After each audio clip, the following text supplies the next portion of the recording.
welcome you to this very important webinar this afternoon of May 30. The title of this webinar is The Basics of Hydroponics. And we are so lucky and grateful to have with us brother or Mr. Mark Espadilla, who will be leading this webinar. Before we start, we would like to have an opening prayer to be given by one of the Welfare and Self-Reliance Services Managers in the Philippines, Mr. Erwin Boyser. All right. Father in heaven, grateful for this opportunity that was given us, especially with Father Mark Spidilla for sharing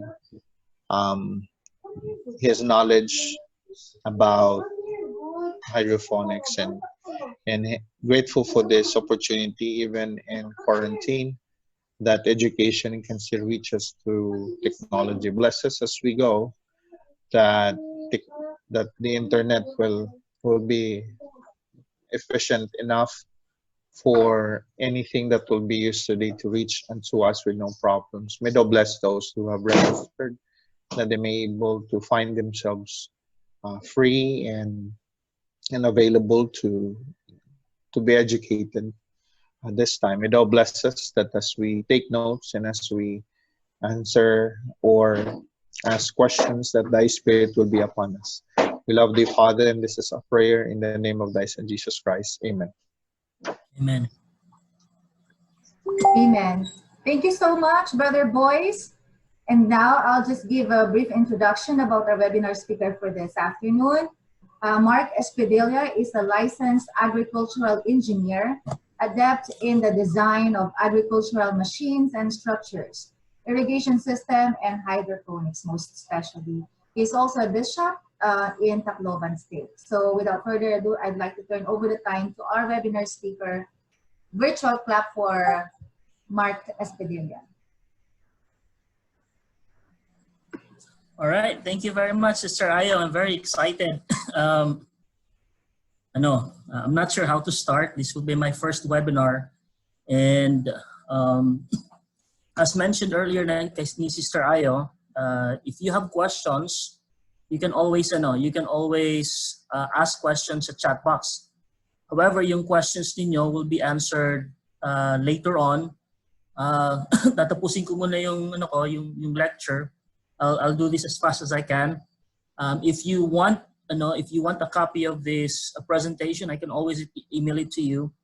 Mamaya ko yung email address ko. I'll share it with you.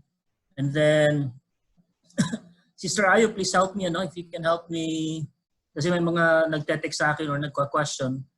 I cannot look at the screen. So please help me facilitate those questions. Okay. We will. Now, thank you very much. So, well, I'm hoping that you can all access this later on after hopefully the recording will go fine. So, I'm very thankful for this opportunity to speak to you about the basic of hydroponics. I've been doing hydroponics before I was employed in the church. I'm currently working now with the Seminars and Institutes of Religion. Actually, nag-attend ngayon yung boss ko, si Brother Mac. Shout out daw kay Brother Mac. Anyway, prior to working for the church, I was employed at a university in Dumaguete, and part of my research was hydroponics. So I've been doing hydroponics since 2004. And it's been a great opportunity for me to work for that school and develop this technology. So kung ano man yung i-share ko sa inyo ngayon, I'm sure some of you siguro may mga knowledge na about hydroponics, and this might be different from what you're practicing. Everything that I'm doing now, everything that I'll be sharing with you is based on personal experience. This is a technology that I developed. I used to contract yung business ko. I used to build greenhouse, and also including with it our yung hydroponic system. So in this lecture or webinar, I'll be talking to you about the following things. Right. So these are the things that I will cover, or the topics that I'll cover for today. Sister Ayo, can you see the screen? I'd just like to make sure that you're seeing this. Yes, yes, Sister Ryan? Okay, yes. great.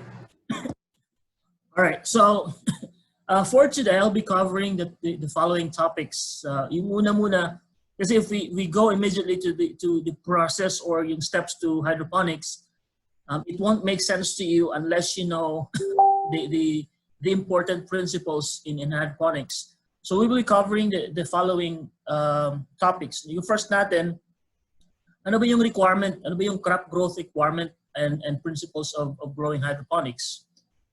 And then, so what are the advantages? Some of you might be asking, why do I have to do hydroponics? Ano ba yung advantages ng hydroponics compared to soil farming or soil cropping? Then after the theory or principles, we'd like to go through the steps in doing hydroponics. What I'll be sharing with you today are very basic. Okay, of course, if you'd like to do an advanced topic or advanced lesson on hydroponics, we can always arrange that. But what I'll be sharing with you are basics, and hopefully after this, you'll be able to start your own hydroponic system. Yan. So yung basic steps natin, we'll start with media preparation and seedling production. How do we manage the seeds? That would be under nursery management, transplanting, nutrient formulation. Ano ba yung mga iba't ibang hydroponic system that we can use? And then finally, one of the techniques that I'd like to share with you, the easiest one is the most basic system, the nutrient film technique. So ito usually yung ginagamit ng mga growers dahil madali siyang gawin.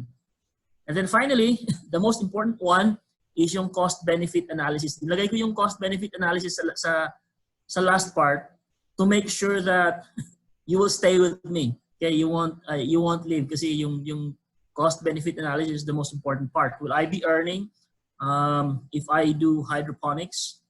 Okay, so ito yun. So we'd like to start with the first one. Ano ba yung requirement ng plants? In order for us to understand hydroponic system and how it works, kailangan muna natin alamin kung ano ba yung mga requirement ng tanim. Of course, as we have learned, pinakaunang requirement ng tanim is sunlight. Actually, not necessarily sunlight, but specifically light itself. Light yung pinaka-importante in terms of plant growth. Kung walang light, yung photosynthesis na tinatawag natin, hindi mangyayari. And then of course, water, a huge amount of, a big percentage of the physiological property ng plant is composed of water. So, kailangan ng tubig ang tanim. And of course, we need air that is composed by the hydrogen, carbon, and oxygen. In some plants, they can convert nitrogen air into a form that's usable by the plants. So, we can include nitrogen in that list. Now, in order for plant to produce food, they need nutrients. Nutrients are classified into two, the macronutrients and the micronutrients. Yung macronutrients, tinawag siyang macro kasi the plant need this nutrient in big amount. Okay? Yung micronutrient naman, they only need it in very small amount. So a big percentage of this can either do harm or damage to the plant. It is important that nutrients are well balanced in the soil. Ganito yan eh. Once the nutrient exceeds the required amount that is needed by the soil or by the plant, mangyayari yan, the plant cannot take in these nutrients.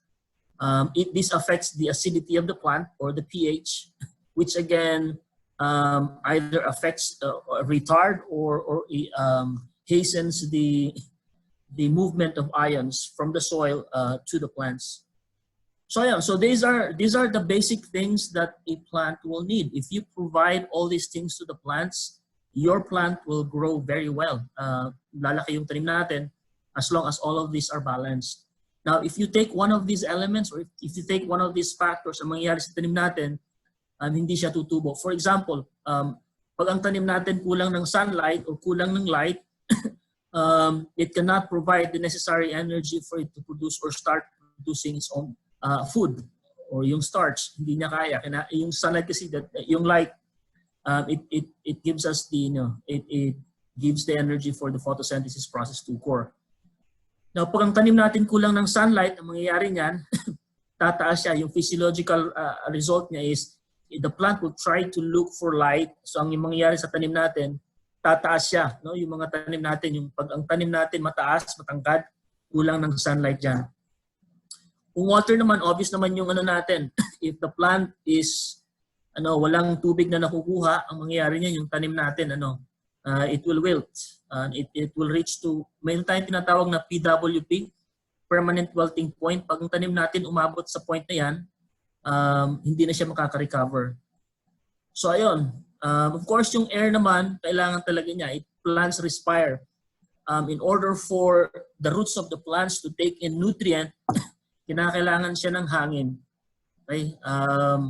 Plants do breathe. So kinakailangan meron tayong hangin. Now, yung nutrient, kinakailangan i-balance natin. Once the nutrient is not balanced, sometimes the plant would have yellow discoloration, yellowish yung plant natin, or meron tayong ibang kulay, or stunted yung growth. So, importante na the nutrients are well balanced sa tanim natin. So, yun. Jason, si Jenny Samson raised his hand. Pwede yung questions mamaya na kasi hindi ko makita yung chat box since I'm sharing a screen. Alright, so ito yung crop water requirement natin. Now, let's go to hydroponics. So what is hydroponics? I'm hoping that all of you already have a background on what hydroponics is.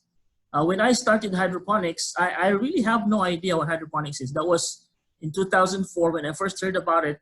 I'm not sure how to do it. I never had an idea. But yung YouTube ngayon, yung internet, information is very easy for us to access. And so almost all of us probably know what hydroponics is. So from the screen, it's all about enriching water with the very same nutritive salts found in nature. It is about creating and maintaining a nutrient solution that is perfectly balanced for your plants. To be honest, the only reason why we need soil for plant growth are two things. One, it needs a place for the roots to anchor. Okay? Anchorage siya ng roots. Pangalawa, nandoon yung, the Lord is great. He's able to balance everything so that plants will grow properly. So the nutrients that are found in the soil are actually balanced. So not all soil is balanced actually. So pag balance yung nutrient natin, soil will grow. So sa hydroponics, ang ginawa natin, we try to find out what are the nutrients in the soil, and then we copy those nutrients. Kaya naalala nyo kanina, pinakita ko yung macro at saka micronutrients. All we had to do was to find out the quantity or the amount of nutrient. Let's say, for example, nitrogen. How much nitrogen does a plant need in order for it to grow vegetatively? Yung kinakailangan ng plant in order for it to have vegetative growth is nitrogen. It requires yung kanyang physiological growth. For example, yung kanyang leaf, yung kanyang height, that's all affected by nitrogen. However, not all plants require the same amount of nitrogen. Yung mga petcha, yung mga green leafy vegetables, they're the kind of crops that would require a lot of nitrogen. So the nutrient that is in the soil has to be given to the plants via water. So hydroponics is that we take away the soil and replace it with nutrients. These nutrients are usually inorganic or water soluble. Ginawa natin, kinopya lang natin kung ano yung nasa lupa, we copied it and then we applied it to the plants. So that basically what hydroponics is in a nutshell. We do not use soil. What we use are, for anchoring, we have different medium or media so that the roots can anchor. So we will talk about it later on. So yun lang, no? We basically balance it. So later on, we'll find out the difference of the two, yung soil at saka hydroponics, at saka ano ba yung mga advantages natin dyan. Okay? So, yun. So, soil versus hydroponics. As you can see, kung makikita niyo yung illustration ko sa screen, soil has two kinds of fertilizer. We can find inorganic at saka organic. So in order for the plants to get soil nutrient or the nutrient from the soil, it has to go through a process. So for example, kung tingnan niyo dito sa organic, yung organic material has to be converted into humus.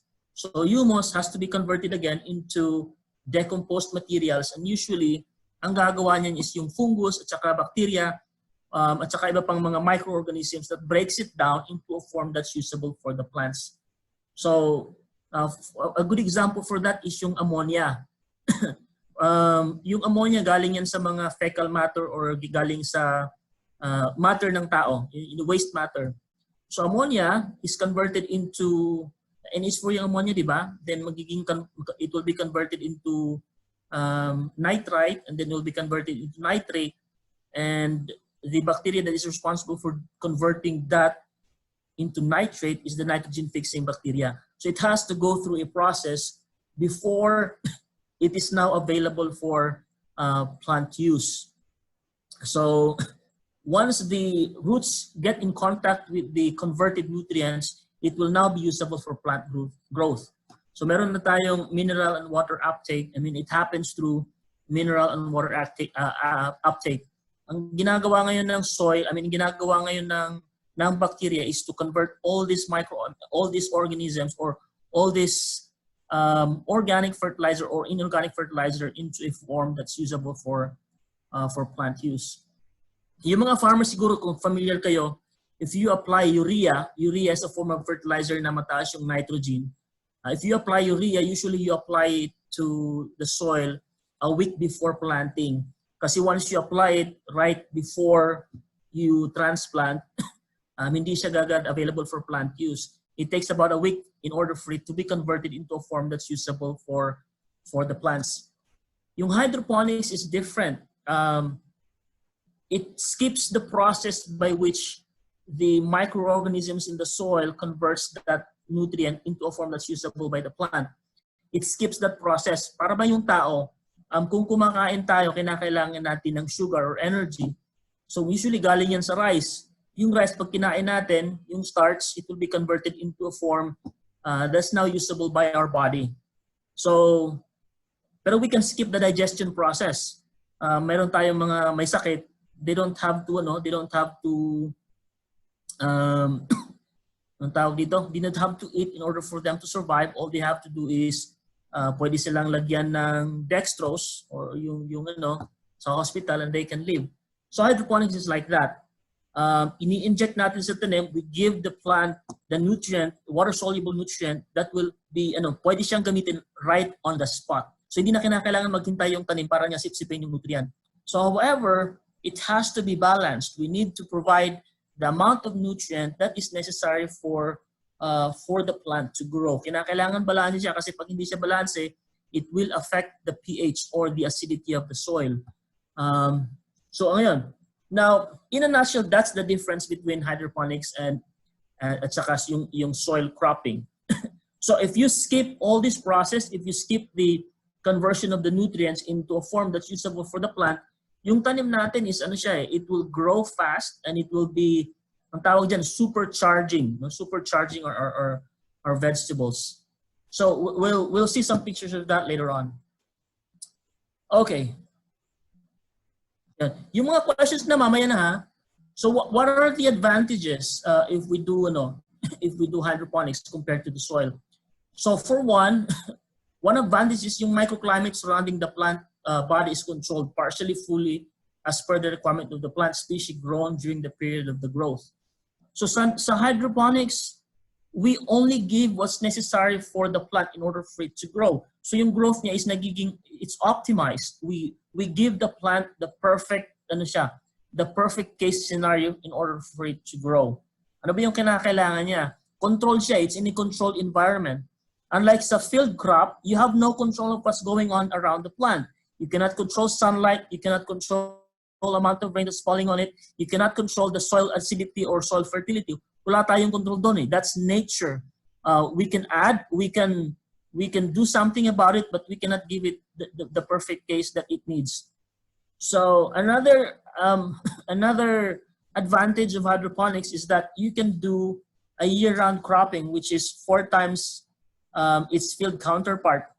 Now, kung nakatry na kayo magtanim, you notice that the first time you crop in a soil, manonotice ninyo na yung soil will only be able to give you a good harvest, 1, 2, 3, but then you notice that in the fourth cropping, lilit na yung tanim natin. Kasi the soil nutrition is being depleted. And so you are required to let the soil rest. So in a year, we can only do a maximum of 4 croppings, meaning you can only plant the same kind of plant in a type of soil 4 times in a year. The rest of the time, you need to let the soil rest or apply more fertilizer or inorganic fertilizer. The problem with that is that as long as you keep on applying fertilizers to soil natin, the problem with that is, ang mangyayari niyan, yung soil natin will increase its acidity. Kung if you're going to look at the effect of acidity or pH on how the plant or the ability of the plant to take in nutrients, makikita niyo na napakalaki. So, kung baga sa yung tolerance ng tanim tumataas, hindi niya na kayang sipsipin yung nutrient. So, yon. Kaya kailangan siya, tinatawag niyan following period. So, in hydroponics, you can plant every month. You can plant year round. Marami nang tatanong sa akin, ano yung seasonal ba yung hydroponics? Walang season yung hydroponics. You can plant any time of the year, any crop, except root crops. Root crops don't thrive well in hydroponics. And then, it doesn't matter how long, how many times you plant, as long as you always start with a sterile environment or with a clean system. You also have a shorter growing periods. Usually yung leaf type, umabot siya ng 40-45 days. It is shortened down to 30 days. So yung harvest time natin is shortened. Madali siya. Madali siyang lumaki, madali siyang magbigay ng bunga. So it's that good, no? Shorter growing periods. Another advantage that we can see is that wala tayong land preparation. So for example, you harvested today. That same day you can start planting. You cannot do that with regular cropping. So for example, pag tatanim ka ng lettuce or pechay, you'll have to wait for ilang araw before you can plant kasi you need to prepare your plot. So you don't have to do that. Wala nang weeding, you skip all of that. I remember in elementary, we were taught a song that wasn't very enticing for kids to plant. Sabi na, magtanim ay di biro, maghapon kang nakayuko. You skip that process. Okay, yung pagtatanim sa hydroponics, hindi nakayuko, nakatayo na. Or in any position you like, you can do that. So hygienic cropping, you can eat vegetables right out of harvest. You don't have to wash it. It's clean, it's not touching any soil. And so you don't worry about pathogens na pwedeng makapekto sa tao. So hygienic siya na malinis yung tanim natin. Yung picture on the right, that's actually romaine lettuce. If you've tried planting lettuce on soil, you can only eat yung upper part. The lower part hindi niyo pwedeng kainin kasi nakalapad sa lupa. Saka masisira siya. Sira na siya. And so a lot of it is wasted. Sa hydroponics, none of it is wasted. All of it, the whole plant can be eaten and can be harvested. Because of that, it has a higher yield per unit area. Si Sir Ayo, may mga nagtataas ng kamay. Can you chat them and probably they have some concerns and We'll just anyway. We will address all the questions later because okay. So far naman we're okay. The video, yung ating audio they're all good. All right. Okay. Good. All right. Higher yield per unit area. Usually yung isang yung planting distance, since the plant are not anymore competing for nutrient, unlike in the soil, limited siya there's only a certain amount that the soil can provide. Hindi mo siya pwedeng dagdagan, you can always add nutrient.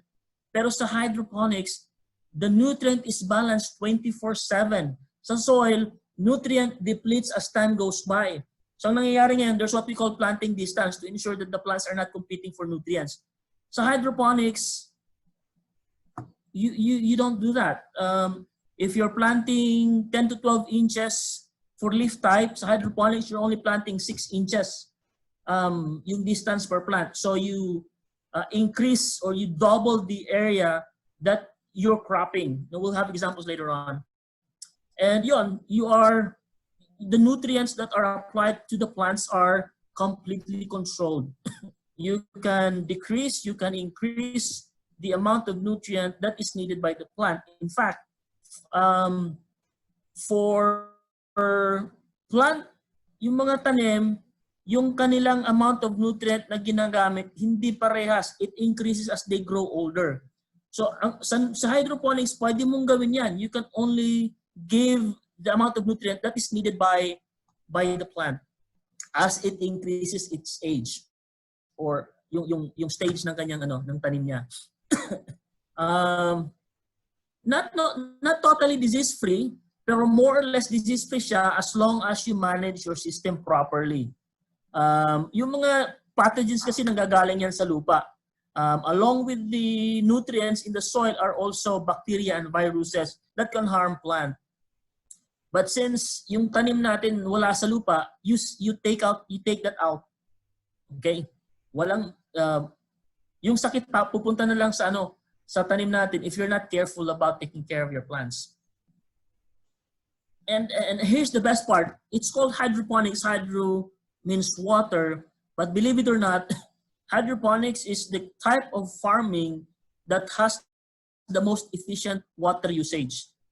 In regular cropping, if you use soil, a lot of the water is lost through percolation. If we apply water to the plant sa lupa, 75% of water is lost either through runoff or deep percolation. Sa hydroponics, no water is wasted. Although yung main base mo is tubig, all of the water that you apply to the plant is taken in by the plants. Nothing is wasted. So it has the most efficient water usage. And of course, because of that, you get to have a better fruit quality and yield if you're doing it correctly. So it takes a lot of practice. And kailangan ng practice before you're able to finally get the system running. Okay, so let's start the process. Up until now, we've been talking about basic principles. So let's start with the process. Yung hydroponics, it starts with the first process, which is media preparation or medium or yung linalagyan natin ng seeds. Hindi tayo, in hydroponics, you do not use soil. If you use soil, it's not anymore hydroponics. So hindi tayo gumagamit ng soil. Makikita niyo sa screen, the examples of media or medium that is commonly used in the Philippines are in coconut coir. It's the best medium. In the US or in other countries na hindi walang coconut, yung coconut coir is the most expensive medium. Pero in the Philippines, it's for free. Okay, so if you have access, if you have coconut, may mga decultivator, yung gumagawa ng mga nag-stress red ng coconut. Meron silang fiber, pwede mong kunin yon yung dust, and that would be perfect for a medium. Bakit coconut? Number one, yung coconut, hindi siya madaling mag-decompose. Okay, it's lightweight. To the left are good characteristics of media. So meron siyang, it holds water very well. It also has a good drainage, so balance niya yung tubig at saka hangin. It's cheap. Okay, it's readily available and it does not contain toxic materials. Okay. At saka neutral yung kanyang pH, maganda siya. Unlike other media, maganda siya, it buffers pH through time. Yon. It's not reusable. Okay, you don't reuse coco coir or coco peat. However, it is biodegradable, meaning it can disintegrate on its own. You can actually reuse it. You can reuse coco peat na ginamit sa hydroponics. It's a very good soil addition, or pwede mo siyang gamitin sa mga potted plants mo. Yon. At saka lightweight siya, it's easy to work with. So these are the commonly used media sa hydroponics. Coconut coir, perlite. Yung perlite, leca, rock wool, this can be bought in aggregate store. Actually, sa Manila, maraming pwedeng bilhan nito. When I went to Manila, maraming pwedeng bilhan sa Quezon City. Nandiyan kasi yung mga malalaking agricultural company such as Harvest, nandiyan yung East West, tsaka nandiyan yung Allied Botanical. These are three big companies na nagsusupply ng mga, I'm not promoting them by the way, but these are the company that can provide you with these materials. For tomatoes or bell pepper or crops that are fruit bearing, it needs a stronger anchor, and so sand is a good it's a good medium. Yung sand, hindi yung soil yung sand na ginagamit natin pang sa concrete, that's the one, but you have to wash it very well. For short duration crop, pwede yung sawdust mixed with rice hull or carbonized rice hull. Yung rice hull, yung cover ng bigas, that's a good one, but you have to mix it with sawdust. If you use sawdust, pag ginamit mo yung sawdust, dapat yung sawdust is already pre-decomposed. Kasi pag ginamit mo yung sawdust na hindi pa siya decomposed, it will generate heat. Tsaka it will affect the pH of the plant, of the water. So, if you use coconut, cocoa coir, or if you use a sawdust, if you're starting, you use these two, yung coconut coir or yung sawdust, kasi readily available sila. Kinakailangan lang na you wash it. Okay, ito yung process. You wash the substrate. So that would be sawdust or cocoa coir. Yung iba, hindi na sila kinakailangan i-wash kasi they're inert materials. They've already been, usually pag binili mo siya sa store, they're already cleaned. Pero if you're only starting, I would suggest to get something that's free. And if you're into business, if you've attended self-reliance class, starting growing my business, one of the principles that's being taught there is source out your materials na yung price or yung cost to be as low as possible. So if possible, free. So sawdust and cocoa coir are usually free. So you have to wash it with clean water to leach out salts and other toxic substance na kailangan mo siyang hugasan. You don't have to worry kasi hindi siya kinakailangan ng marami. Now, for example, if you have 1,000 plants, you only need 1/4 sack of sawdust. Ganun siya hindi siya kinakailangan ng ganung karami. So 1/4 sack ng sawdust, that's about isang balde siguro. That would be enough to to take care of 1,000 heads of lettuce or herbs or any leaf type plants.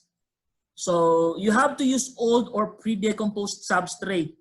Dapat luma na siya, wag yung bago kasi pag bago, especially yung mga sawdust, mataas pa yung pH niyan, at saka it will affect the ability of the soil to absorb the nutrients in the plant. Pag hindi mo siya binili sa store, may mga nabibiling cocoa coir sa store ready for plant use. Sterilized na sila. Pag kinuha nyo sa lupa or kinuha nyo siya wherever, you have to sterilize it. Madali yung sterilization process. So as what nakikita nyo sa screen, sterilize only the amount of that material that will be used. Kung gaano lang karami, yun na yung i-sterilize. So unang kinakailangan natin gawin is we just wet the medium, not too much. Hindi yung pag ganun mo, maraming tubig na yung pag ganun mo, it will just form a ball. Yun na yun, that's perfect. You cook it for a few minutes. The material should be too hot to touch. So pag ginanon mo tapos masyado nang mainit, di mo na pwedeng that would be perfect. Usually mga 15 minutes depende sa fire mo. If you have a big fire, then it will take a shorter period of time. Bago mo gamitin, make sure that it's cold. So kung plano mo magtanim that day, mag-sterilize ka ng umaga, in the afternoon you can start using the pot. Okay? So ganun lang kadali yung pag-sterilize. If you've tried farming before, you've done sterilizing ng soil, it's the same process. Okay. Okay. Yung next part natin is yung medium, yung paglalagyan ngayon um, ng, ng medium. Okay? Ang ginagamit ko usually, in my case, is soft pots. Ano yung soft pots? Yung soft pots, hindi siya parehas sa PE pot, PE plastic bags. Usually yung ginagamit natin mga sa nursery, yung black na plastic na pouch, hindi yon. Meron sa picture natin sa screen, if you're looking at it, soft pots is made up of plastic. For leaf type vegetables, meron tayong yung pinakamaliit na size, 1 or 2 inches soft pots are best for lettuce and other leaf type crops. Celery, arugula, all those kind of herbs, maganda siya kasi pwede naman malaki yung gamitin mo. Kaya lang, kung malaki yung gamitin mo, you will need a lot of medium to fill up the pot. To fill up the plastic cup. So pag maliit yung pot mo, you don't need that much. So it's best to use a small pot as possible. Kasi it only needs it for anchoring. Hindi siya kinakailangan ng ganong kalaki. However, for bigger plants such as tomatoes or bell pepper or cucumber, this type of plants will need bigger size pots. So a 6 ounces or 6 to 8 ounces size of container will do. Yung styrofoam cups, yung ginagamit natin hindi naman tayo umiinom ng kape, yung ginagamit natin pang inom ng Milo or sa Jollibee, you can actually get them. Kasi you can use it for, actually wala nang gumagamit niya ng styrofoam cups that much kasi bawal na siya in most cities. But if you have one, that's perfect kasi it takes a while to disintegrate. So that can be used as an alternative for tomatoes or yung fruit-bearing plants kasi kinakailangan siya ng bigger anchoring system. So, yung mga soft pots, meron siyang hole at the bottom. You need more holes. So, ang gagawin mo, bubutasan nyo yung pots around it. And then, the best tool to use to cut holes or to put holes sa pots natin is yung soldering iron. Yung ginagamit yung paggagamit ng pag-solder sa mga electronic device. Yung soldering iron, it's a hot iron. Pag pilinag mo, iinit siya, pwede mo siyang gamitin pang put ng hole around yung plastic pots or any kind of cups that you'll be using. Just make sure na pag ginamit mo yon, you do it outside. Kasi yung smoke, it will affect you. So yun. So the key here is to use materials that can be reused many times. Okay? Always use materials that are meron akong mga pots, I bought it 5 years ago and I'm still using them. Kaya highly recommend ko yung soft pots. I think yung purpose din is isang piso. So kung meron kang, if you have a 100 plant, so you need to buy 100 of those kasi isang piso lang naman eh. It's cheap. It's cheaper by the dozen. So if you are into big hydroponic systems, you buy them in bulk kasi they'll go cheaper and it will last you long. Yung styrofoam cups naman, I know some are using it. It's very fragile. You can probably use it 3 to 4 times after that. Masisira na siya. And then, if you have 1,000 plants, you'll have 1,000 styrofoam cups that you have to get rid of, and it's not good for the environment. Importante sa soft pots natin kasi we'll be reusing them throughout our cropping time. You need to wash them every time you use it. Okay, wash and sterilize the pots using a bleach solution. Most of you have been to nag-survey ng mission. We've been asked to sterilize yung mga natin using yung bleach solution. Ay, 10% solution ba yun? So you just put few siguro mga half cup ng bleach solution sa tubig, tapos ibabad nyo doon yung cups nyo, pwede na, perfect na siya. You don't have to brush it, make sure it's spanking clean.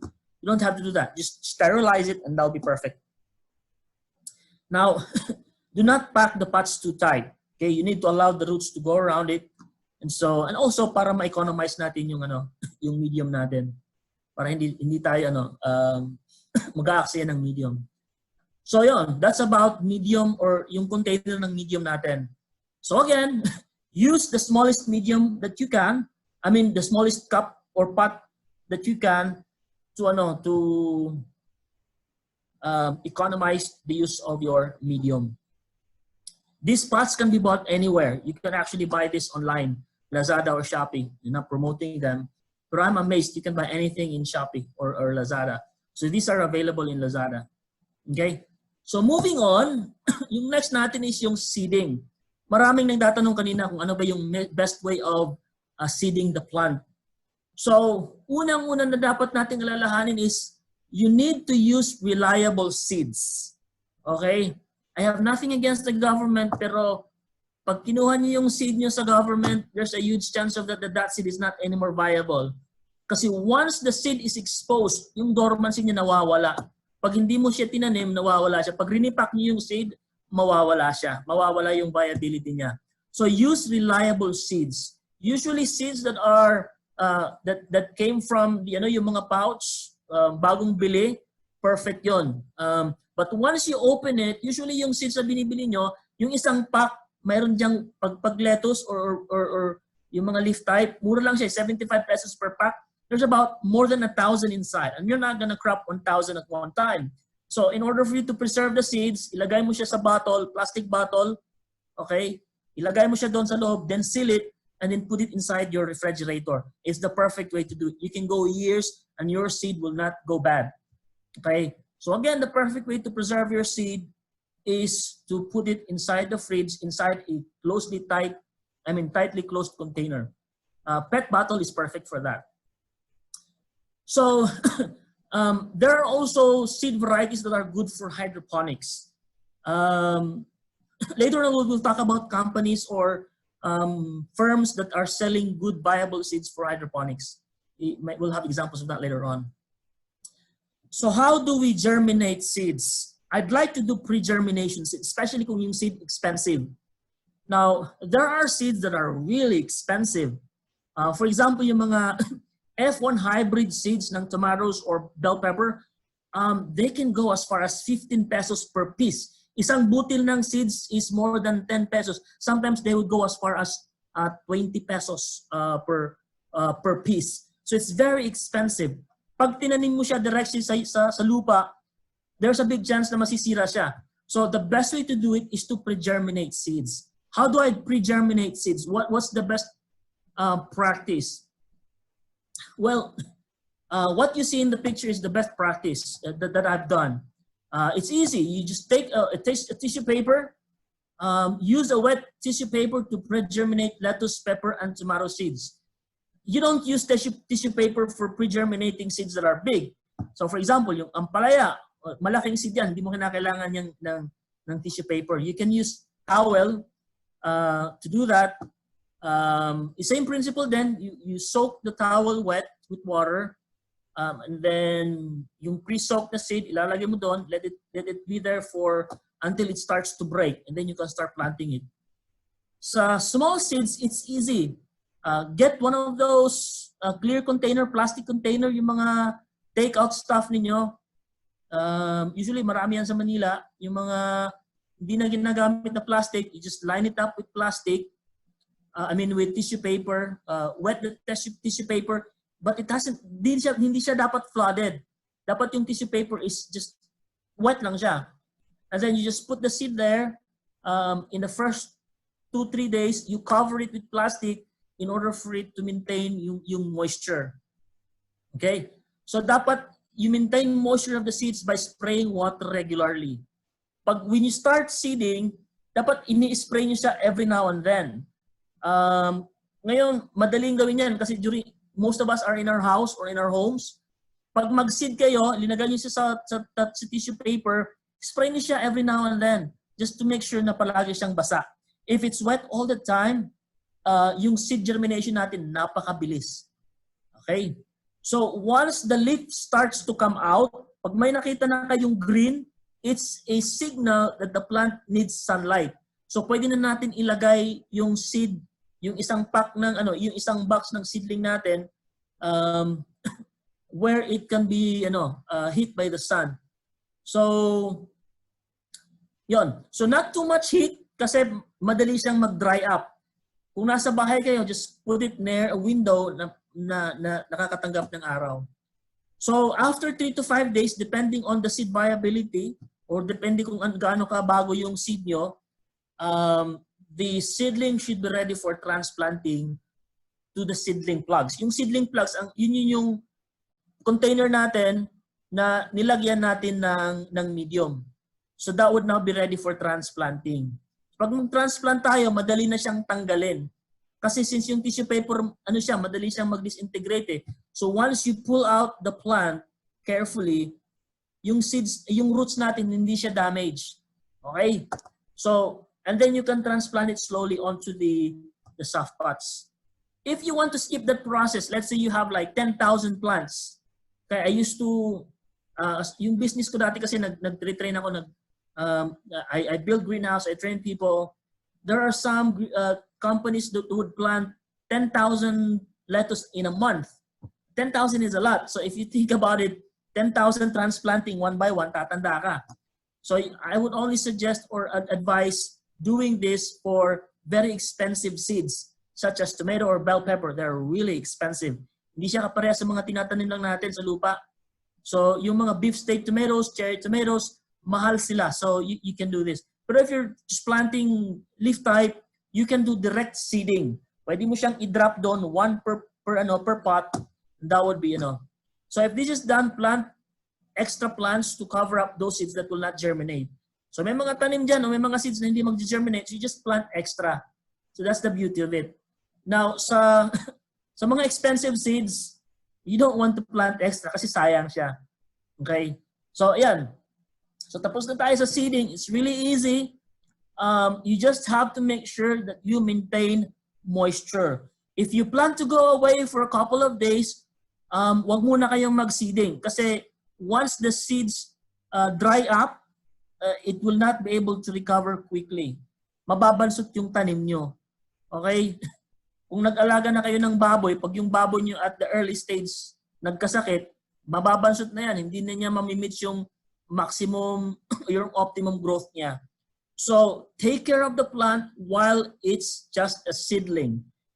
If you give it the best care you can, it will give you the best harvest. So, that's the most critical part. Kagaya ng tao, yung critical part ng growth ng tao, yung informative years niya. So, give it the best care that you can while it's a seedling, and it will give you the best harvest. So, once it's affected as a seedling, babansot niya, it will not be giving you the best possible harvest. Yun. So, may nagtatanong sa akin, ano ba yung mga possible seeds that I can use for hydroponics? What are some of the crops that I can plant in hydroponics? Hydroponics is not cheap. If you have lots of land, meron kayong malaking farm, I wouldn't recommend hydroponics unless you're trying to crop high-value crops. For example, yung lettuce dito sa Tacloban, believe it or not, when I came here, look at the store, 1 kilogram of lettuce cost 850 pesos. When I was in Dumaguete, bell pepper in Dumaguete cost 500 pesos per kilo. So I was blown away by the price. Now, there are varieties that thrive well in hydroponics. So what you see on the screen, these are common lettuce or crops that I would recommend to plant. If you're into business, these are the crops that will give you the best, these are the crops that will give you the best amount of money. So, yung red type ng we call it Carlo Rosa. We have yung Corel type, the green Corel. Yung pangatlong lettuce naman is called romaine lettuce. Yung pinakamabigat in the market ngayon is Tyrol. That's the one at the bottom. It's a romaine type of lettuce. It's sweet. If you buy leaf type, there are different varieties in the market. Look for the varieties that says resistant to bolting. B-O-L-T-I-N-G. Resistant to bolting. Bolting happens when there's too much heat. So if you live in Manila or any places na mainit, buy the one that says heat resistant or bolting resistant. If you live in Tagaytay or in Baguio, it's the perfect case scenario. Best place for this type of crops kasi malamig na siya. So this is highly recommended. Bell pepper, yung F-type, F1 hybrid ng bell pepper is also perfect. Bell pepper is hard to grow in the open field because it's not supposed to be grown in the Philippines. It can only grow in dry and cold climates, or not so cold. Tropical pa rin, pero hindi siya ganun kainit. But that is possible. I'll show you pictures of what I did in the past. So bell pepper tomato is really good. Beefsteak tomatoes is perfect for greenhouse. Yung beefsteak tomatoes, sila yung malalaking tomatoes. Yung isang piraso will probably around 500 to 600 grams. So you only need 2 pieces to weigh 1 kilogram. Those are perfect to grow. And of course, yung cucumber.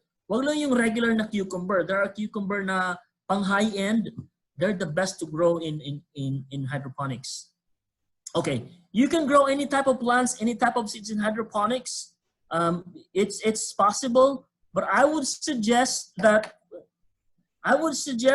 you only grow plants that are high value in order for you to recover the cost.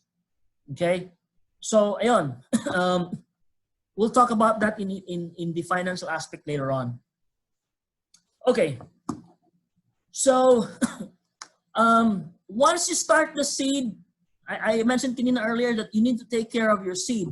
So that's the next part, yung nursery management natin. So maraming mga nagsasabi sa akin in the past na, uy, sir or Brother Mark, ba't hindi tumubo yung seeds namin? So, small seeds, ants love tomato, pepper, and lettuce. Once you put them there, for some reason yung ants, meron silang mga antena eh. Hahanapin nila kung saan yung masarap, kakainin yon. Uunahan kayo. Pag in-scour niyo yung lupa, tapos wala na dun yung seed, ibig sabihin yan, inunahan na kayo ng ants. Okay? So, ensure that the seeds or seedlings are protected from these insects. Put it on a table where ants cannot get to them. Ang ginagawa ko, yung motor oil, yung ants hate it. So, if you have a table, pipinturahan ko ng oil, apply oil sa kanyang mga legs, and you'll have to do it every other day kasi oil dries out real quick. Ants don't like them. So, escape na doon. Pag maglagay ka ng seed naman sa plastic pots, make sure that ants can't get to them. Lagyan mo siya ng cup or cover or put it in a place where usually yung tubig, nilalagay ko siya sa isang lalagyan na may tubig so yung ants hindi siya makakapag-cross. So yun. Seedlings should not be exposed to direct sunlight to avoid tip burn. Yon, yung tip burn yung kanyang end part ng leaf, especially sa mga lettuce. Yung lettuce kasi hindi siya hindi siya native sa Pilipinas. So pag expose siya sa sunlight, magkakaroon siya ng tip burn. So hindi siya maganda. So avoid direct sunlight. Okay? So plants should be protected from insects, especially grasshopper and butterfly. Number one culprit dito yung butterfly. Pag may makita silang green, pupunta doon, they will lay eggs, and before you knew it, there'll be crawling worms eating your leaves. So avoid that. Yung birds also, don't expose your seedlings sa birds. So make sure na either you put them under a net or guard them with your life. Maintain moisture throughout the day by misting the seedlings. Ngayon masyadong mainit ngayon, so you'll have to every now and then spray it with water. Madali lang siya kasi 1,000 seeds, if you put it inside a small container, it's very manageable. As you can see sa picture ko, once yung una natin, di ba, nag-pre-germinate tayo, pag i-transplant mo na siya ngayon, meaning meron na siyang dahon, the best place to put them is in a plastic container. Meron tayong mga styrofoam boxes na lalagyan ng grapes. You put a plastic liner there or any kind of plastic tray. Lagyan mo siya ng 1/2 inch. Kung ano yung medium na ginamit mo, lagyan mo siya ng layer or a bed layer. Okay? So put a thin layer of medium about 1/2 inch, preferably coco coir or sawdust. Then you have to maintain moisture on the layer. You have to keep it wet. Actually, siguro 3 times a day. Ginagamit usually yung Coke bottle or plastic bottle. Lalagyan ko ng hole yung cup niya. and then I'll just squirt yung nutrient around it. So, yung nutrient ngayon, diluted siya 50% kasi yung seedling, when it is small, it doesn't use up the how do you call this? Hindi siya kinakailangan ng ganong karaming nutrient. So, i-dilute yung nutrient by 50%. We'll talk about nutrient later on. So, when you have that, all you have to do is squirt it, ganun mo, in the morning or sometime in the afternoon pag masyado siyang mainit.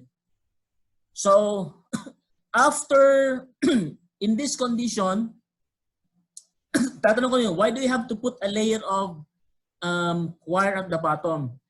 Yung gusto natin, yung roots must come out of the we need to let the roots come out of the pots. Di ba yung pots natin, nilalagyan natin ng holes? Dapat yung roots natin lumabas sa mga holes. Pag yung pots nyo, nilagay nyo lang sa plastic, yung roots, hindi yan lalabas. Kasi wala siyang medium doon. So in order to encourage the roots to come out of the pots, lagyan siya natin ng layer ng coco peat. Okay? Kasi sa isip ng tanim, may coco peat sa labas, lalabas ako. Ay, pwede na palang lumabas. Joke.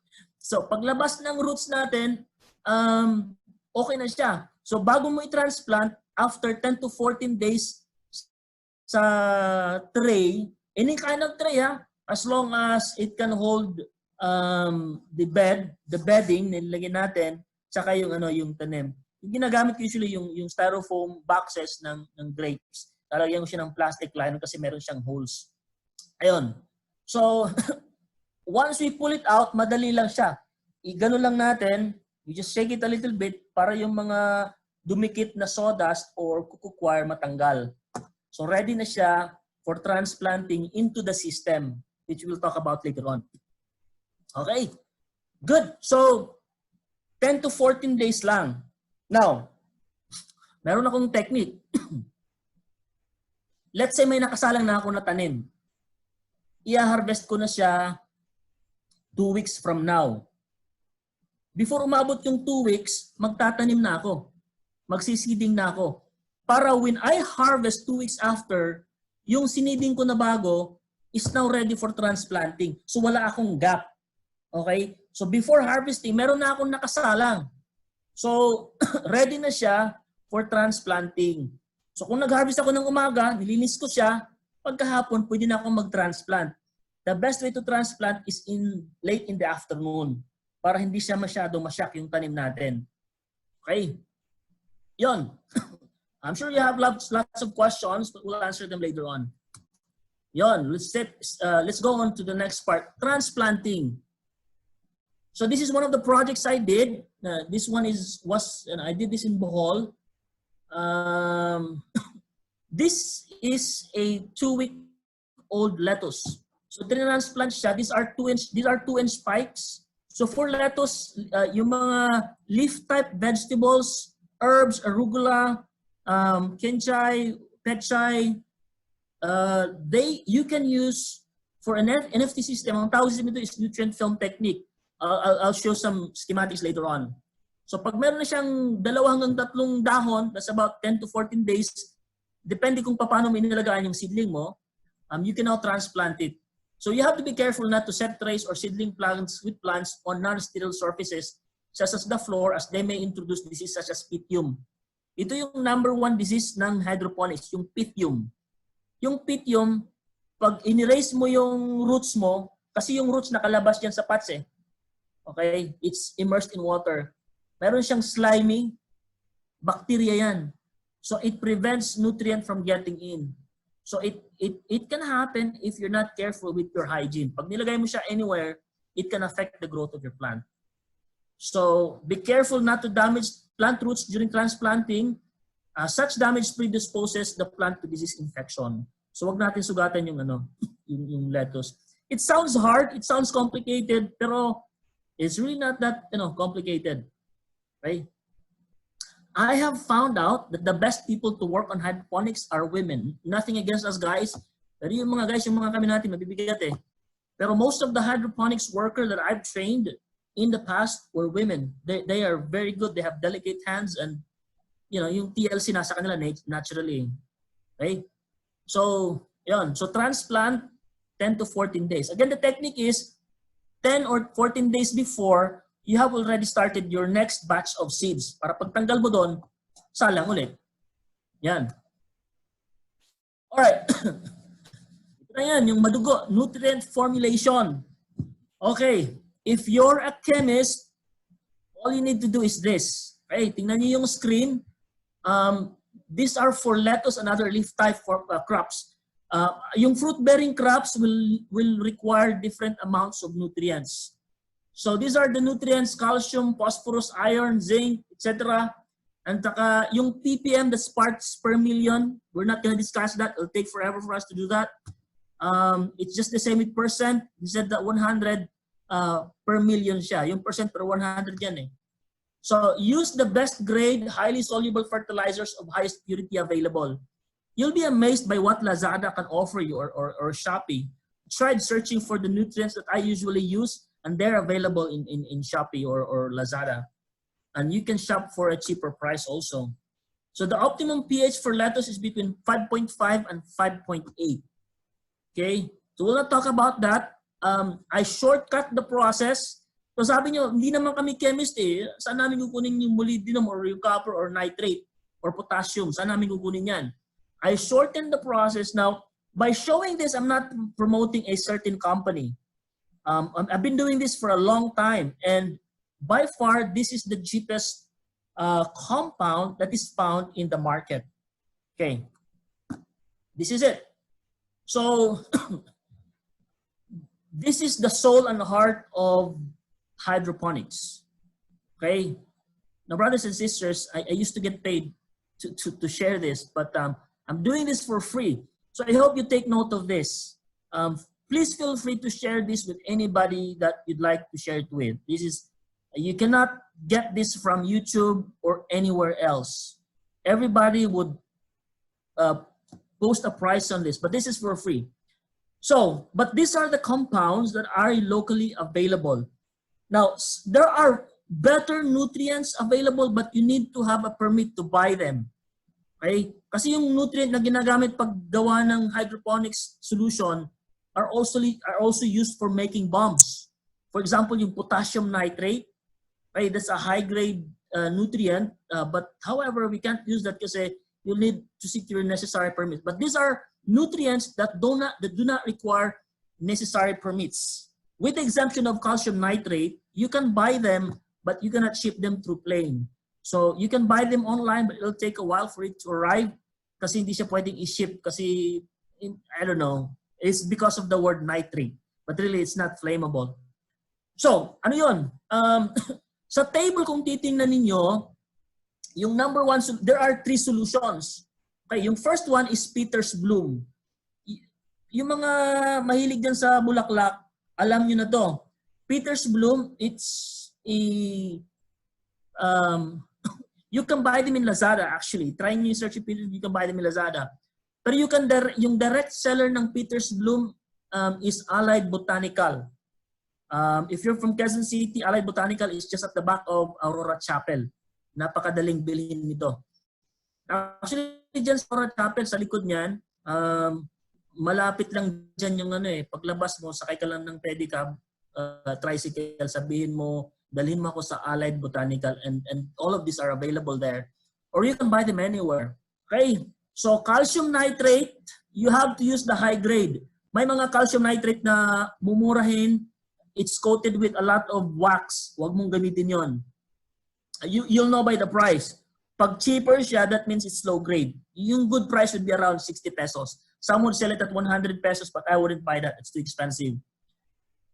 Peter's stem, potassium sulfate, magnesium sulfate, and ferrous sulfate. Hindi ito yung tinitake ng mga pregnant women ha.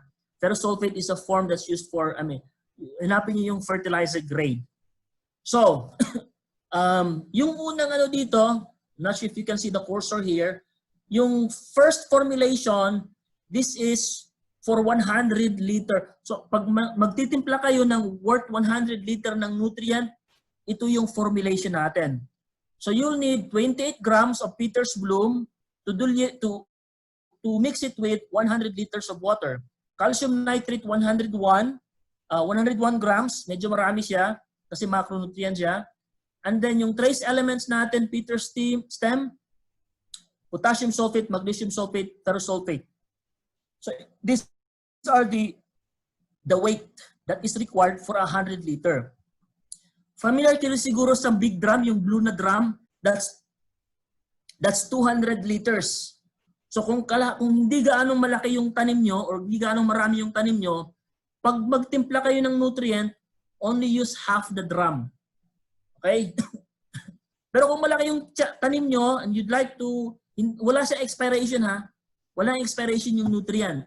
So I usually use a 200 liter drum para isang timplahan lang. I can always get it anytime.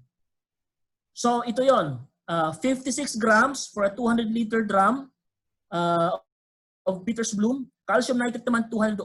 I-multiply mo lang ng 2. Okay? So yung base natin dito is 100 liters. So you increase, linear siya, you just increase the amount according to the ratio that is given here.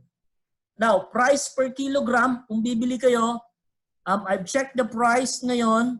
If you go directly to supplier, cheaper siya. Pero pupunta kayo ng Lazada, I'm amazed kasi iba-iba yung prices, same product. So, price per kilogram, ito yon, 360. So, ngayon, trinay ko siyang i-convert. Magkano ba yung cost per drum, yung 200 liter? How much will I be spending for a 200 liter drum? So, ito yon, kinonvert ko siya. Yung isang drum will cost 40.69 pesos. Now, believe it or not, this is very cheap.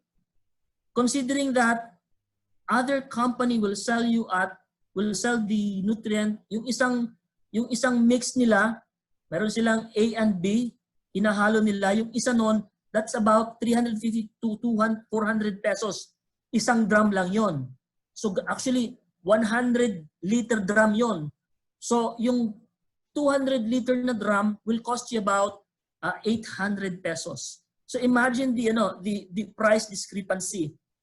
There are other solutions available. You don't have to mix. Ganun din, 400, 800, sometimes 1,000 pesos yung formulation nila.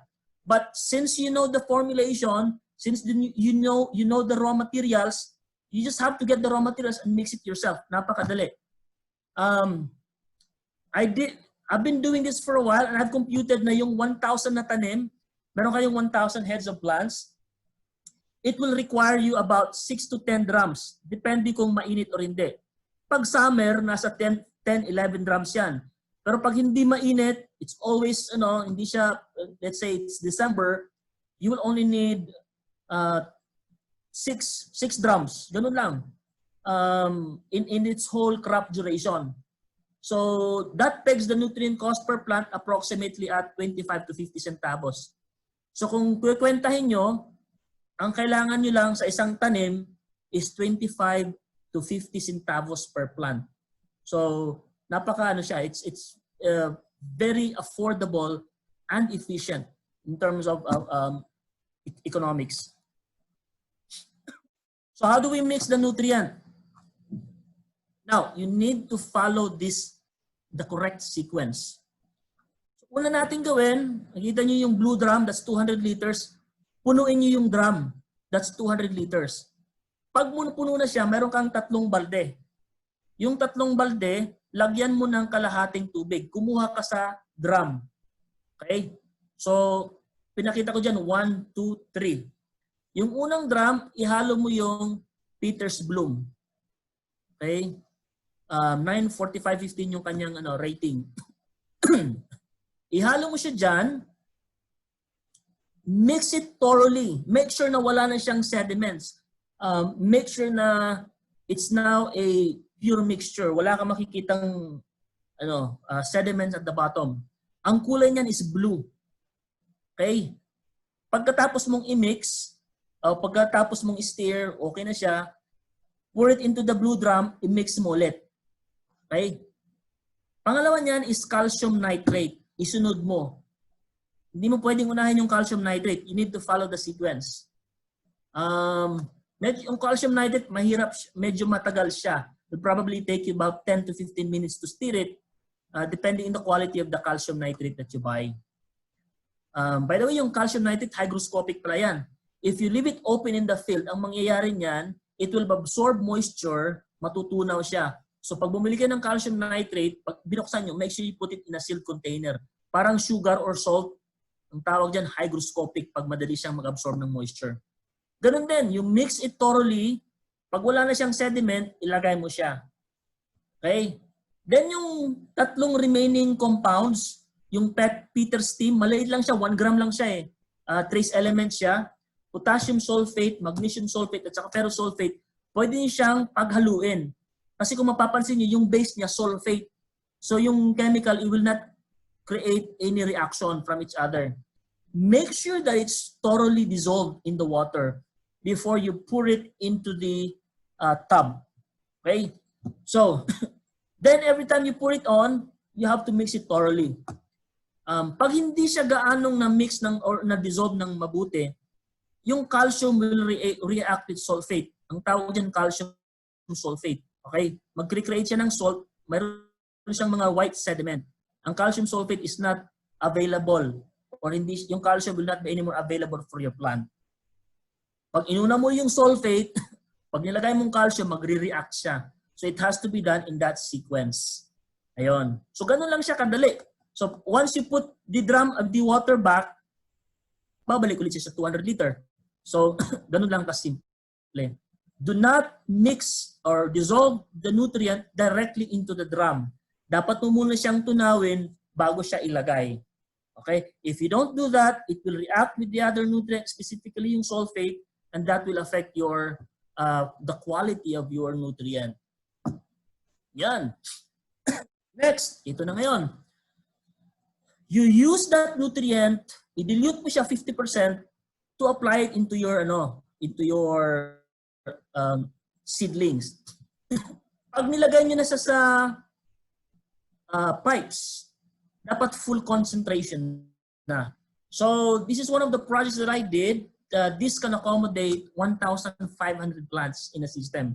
Yung size ng greenhouse na to is 4 by, ano ba yung length niya? 4 by 24 meters.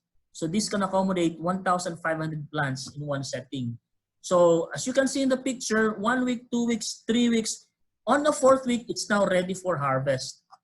So yung schematic niya nasa right, pinopya ko lang to sa internet, dito sa akin. So ganito lang yung schematic niya. Sinacycle natin yung nutrient. Meron tayong catchment basin. Yung catchment basin dyan, o yung reservoir natin, inihigop niyo yung tubig using a submersible pump. It's sucked into the system, ina-apply siya sa one end of the pipe, and then yung higher end of the pipe, doon dapat yung tubig, water will flow throughout the pipe, and then will go back to the bucket or container. So the nutrient is just being cycled in the process. Now, some would put an air pump or an air stone. That's to add oxygen to the plants, to the water. I don't do that anymore. Okay? I don't do that anymore. Ang ginagawa ko lang dyan, the cycle of the water is already enough to introduce oxygen, but you don't necessarily do that in this type of system. Okay. So here are some pictures or examples of projects that I did using an NFT, nutrient film technique. So as you can see in the first picture, that is how your roots should look like. That's a lettuce. Ang age niyan dyan is about 3 weeks old. Makikita mo yung roots niya, it's really white. So that's a sign of a healthy roots. Pag yung roots niyo mayroon siyang slimy material, ang tawag dyan pythium, hindi siya healthy. So ayun. Yung root ng plants can actually go as long as 0.5 or half meter yung length niya. So pag tanggal nyo dyan, yung roots are all over the pipes.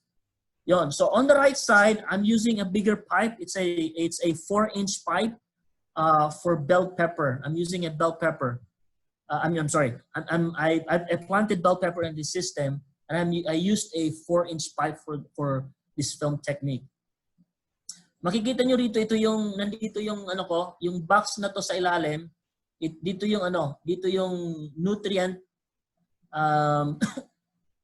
Mayroong pump sa ilalim, and then it applies the water at one end, and then it go back to the other end. So it's basically cycling the water. Now,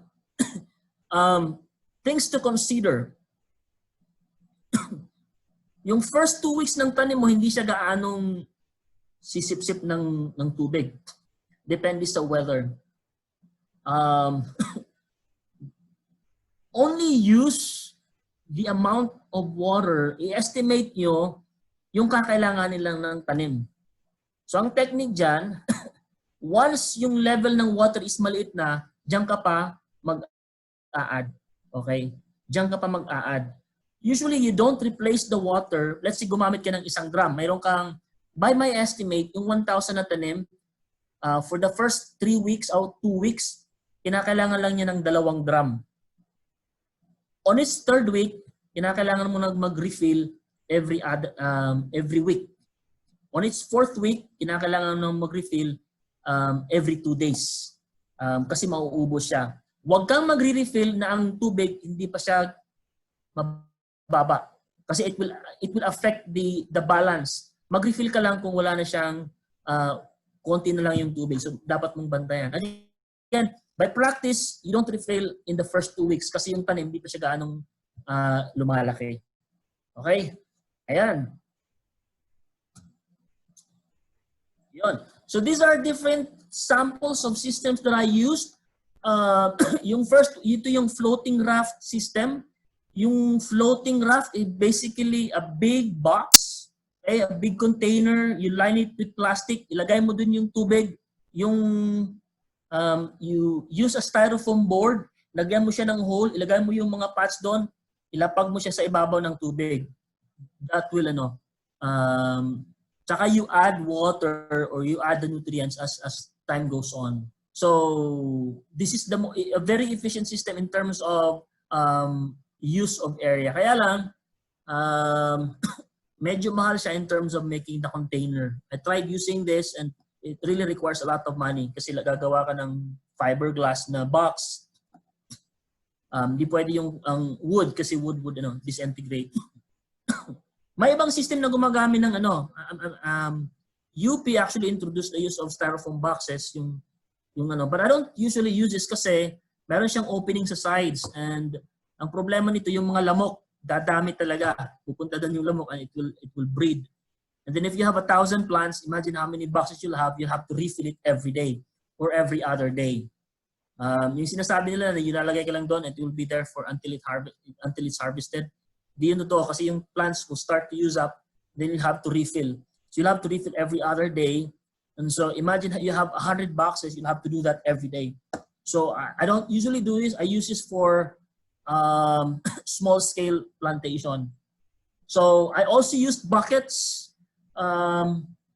Yung laman ng bucket dyan is nutrient. Lalagay ko lang doon yung nutrient. Merong hole sa babaw ng on top of the plastic cover. I just add the nutrient there and that's it. You don't have to fill the whole bucket. Half of the roots should be suspended in air in order for it to take in oxygen. The other half of the roots is in water or submerged in water in order para sa nutrient. As you can see here, sa picture ko sa baba, I'm using rocks as medium to anchor the plants. Kasi medyo malaki yung bell pepper. Yung bell pepper na ganito, ang weight nito is around 300 to 400 grams. So it's a good system. Pag maliitan lang. If you're just starting out and you don't want to spend a lot of money, this would be a good system. A paint bucket or any kind of bucket will do. Any type of container will do. You can even use yung yung lalagyan ng fita or yung mga square plastic boxes ng biscuits or yung ice cream. You can also do that. Yun.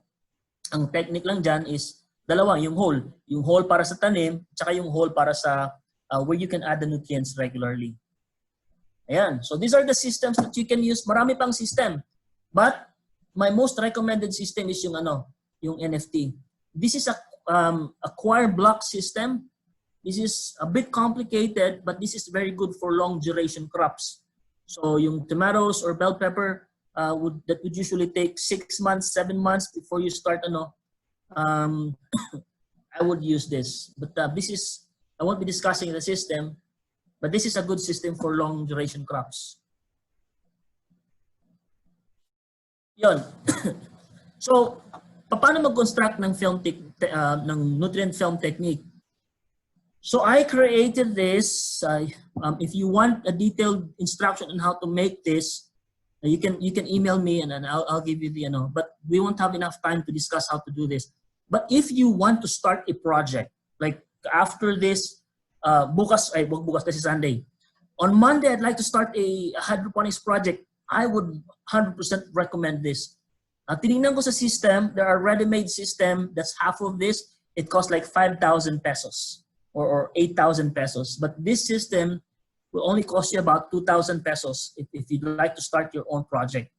But if you're interested, wag kayong mag-email sa email na ilagay sa work email ko yun eh. I'll send you my personal email so you can email your inquiry on how to do this.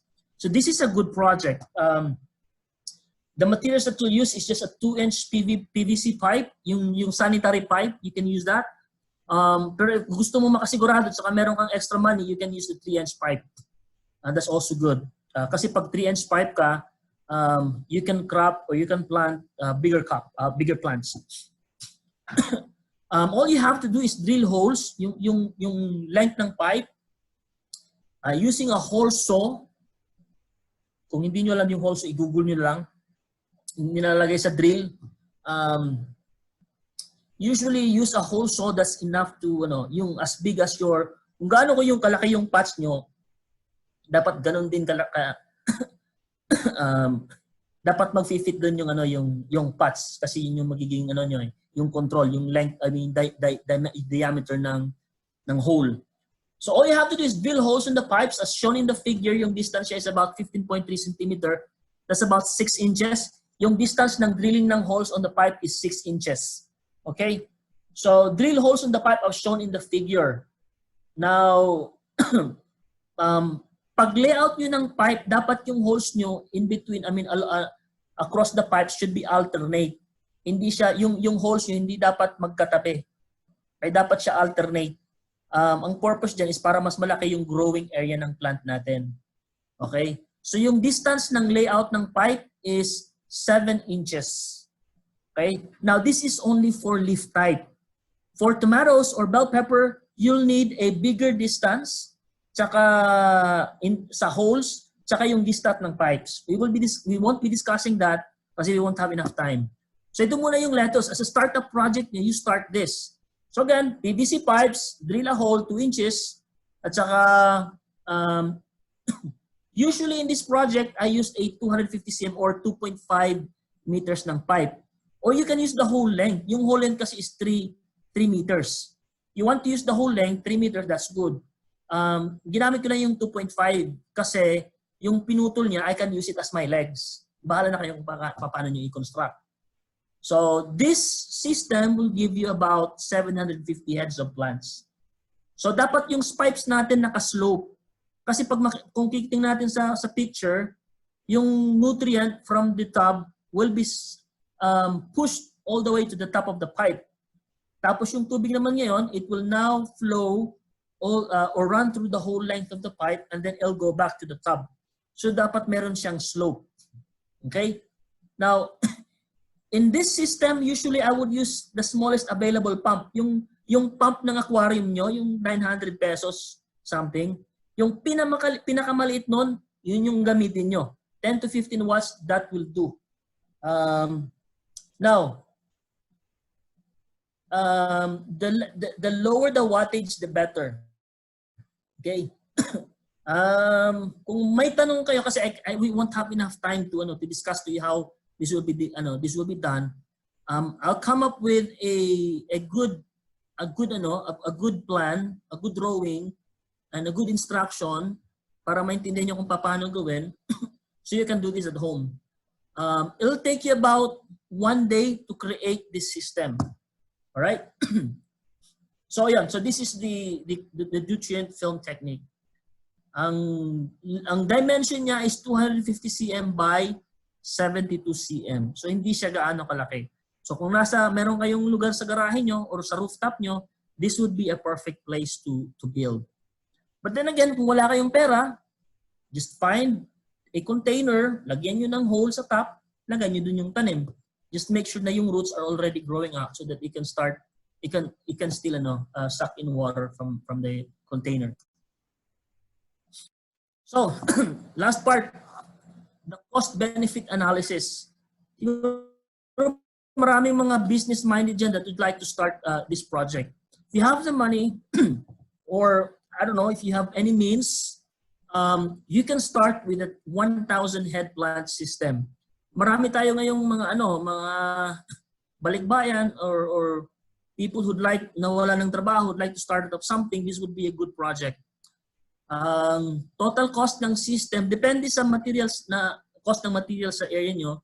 The total cost is about 30,000. If you amortize that in 12 months, that's about 2,500 a month from your operational cost. Yung media substrate, you can get it for free. Pinilagyan ko pa rin ng price. It's about 100 pesos.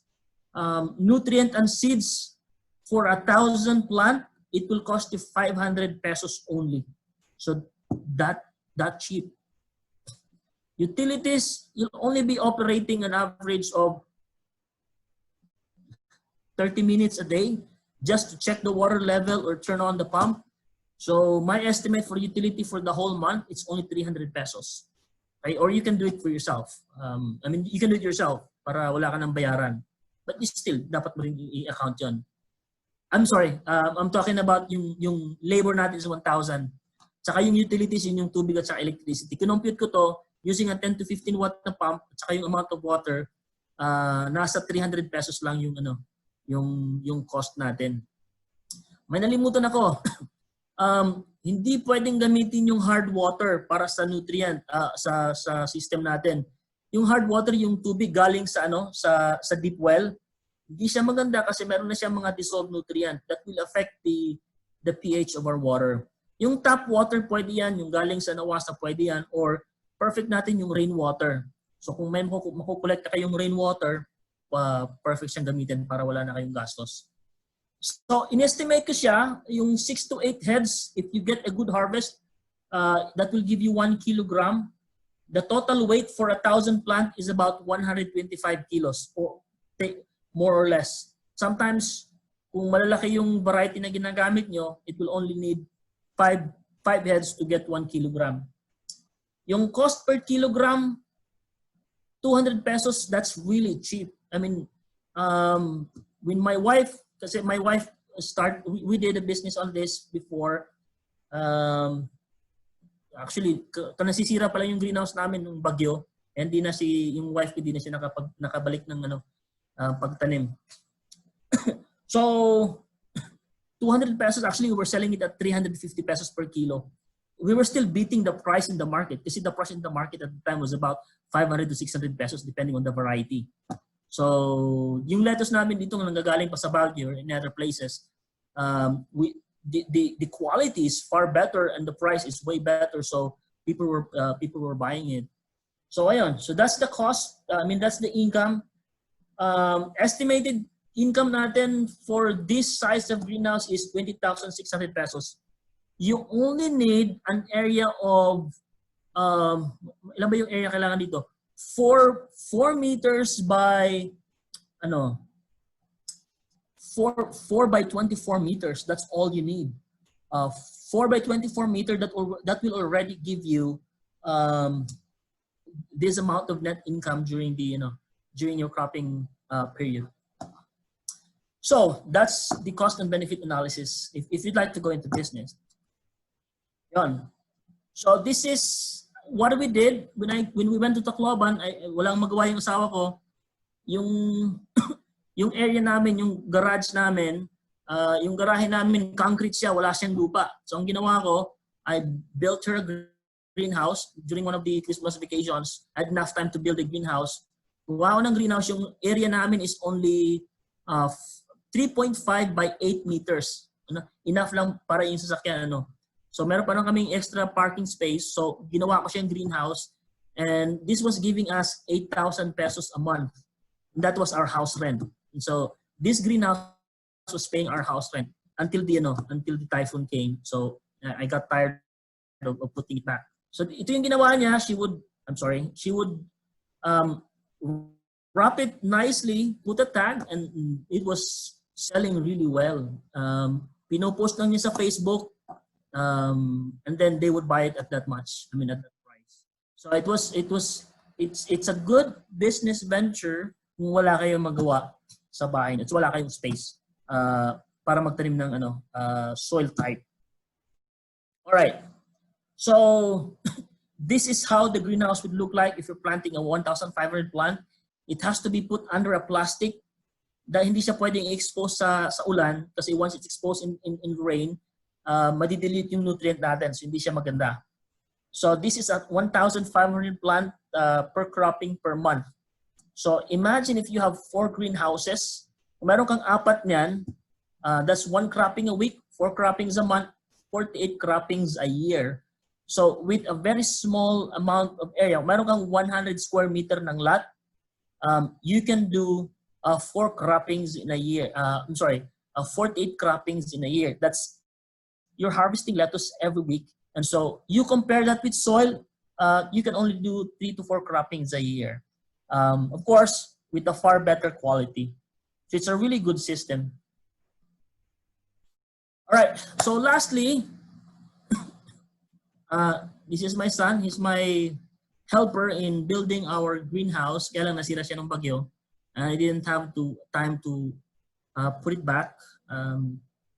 So let me end with this statement by President Monson. Sabi niya, self-reliance is a product of our work and undergirds all our other welfare practices. It is an essential element in our spiritual as well as our temporal well-being. I think I'd like to end with that. Sister Aya, I'm now ready to answer questions. Okay, thank you, Sir Mark. Virtual clap for the wonderful presentation. And we have gathered a lot of questions. Siguro to manage the time, maybe we can answer it in about a minute or 2 per